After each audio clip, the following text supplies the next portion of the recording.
For more on this and where it might be headed, let's bring in Keith Kellogg, the White House Special Envoy to Russia and Ukraine. So, General, the president would seem to be less than thrilled with Putin these days. Here's what he said in Morristown, New Jersey on Sunday. I'm not happy with what Putin's doing. He's killing a lot of people, and I don't know what the hell happened to Putin. I've known him a long time, always gotten along with him, but he's sending rockets into cities and killing people, and I don't like it at all. In a Truth Social post, the president said that Vladimir Putin has gone crazy. Has he? No, I don't think Vladimir, thanks John for having me today. I don't think Vladimir Putin has gone crazy. What I think he's doing is stretching the envelope. I said one thing you don't do, I really believe this, is you put President Trump in a position that he feels he's being used. Ooh. And I think that is a terrible position for him to be in. And I think Putin's playing this out a little bit. I think President Trump has given him some real opportunities to end this war. And this latest incident was using drones, missiles, and glide bombs and everything else in attacking civilian targets, which is a clear violation of the Geneva Protocols of 1977, which very, very clearly says you don't attack civilian targets, kill women and children. President Trump has it right. President Trump has done more, I really believe this, in 120 days than the previous administration did in 1,200 days in getting both sides to talk. We've already had meetings in Riyadh, Jeddah, Paris, London, Istanbul. And in Istanbul, we finally had both sides sitting face to face, which hasn't been done in over 2 years. And I think it was all been driven by President Trump. But he wants this war to end, and he's right, to stop the killing. I mean, the killings that are, and I've said this repeatedly, it's when I say industrial strength, I mean, you can't imagine the death and destruction. It's horrific. When you're losing soldiers, and the soldiers, both Russian and Ukrainian, they have moms, they've got dads, sure, of course. They've got loved ones.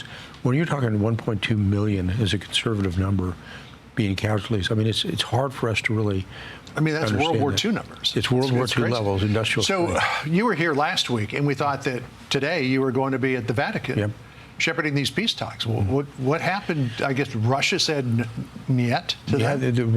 I don't think the Russians wanted to go into the Vatican, and I talked to Vatican officials, and I don't think they want two, quote, Orthodox nations being negotiated with Catholics. And that was but Ukraine was fine with it. I know. Ukraine was fine with it. So is Lavrov speaking for both sides here? Well, he always does. He speaks for all sides. That's Lavrov.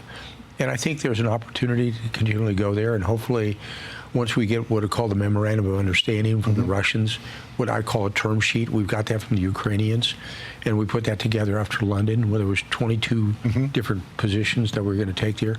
And the reason I think that turned out to be good is because both sides didn't like it. I said, if both sides don't like it, you must be doing something right. Exactly. And now we're waiting for that so we can take both the term sheets that I call them and merge them together and say, okay, what are we coming from? Where are we going to with both sides? And it gives us a chance to go there. And we talk about a comprehensive ceasefire. That's defined as air, sea, land infrastructure.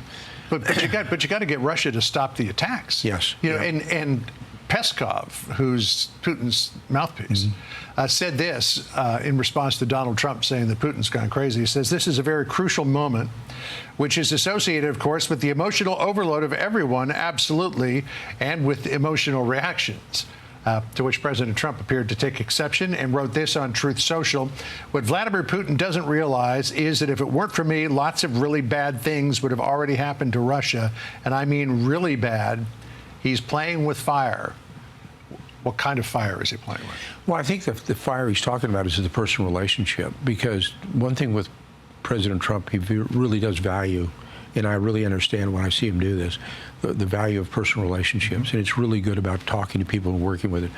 His instincts are rock solid. You have to make a lot of decisions when you're in senior positions like that. I don't care if it's business or in the political world. You have to sometimes operate with a lack of information. So you go off instincts. And President Trump's instincts are off the charts good. Yeah. And part of that is based on his personal relationships he has with leaders. And playing with fire is, you don't want to break that relationship with President Trump. I don't think you do. You shouldn't. Because you get a lot further with President Trump when you can establish this personality, this personal relationship. Well, who knows what it is that Putin's really after here, if he's playing with fire to that degree. Well, I think playing with fire is that relationship, and I think that's a huge mistake on his part. huge. Yeah, you don't want to tick off Donald Trump too bad. No, you don't.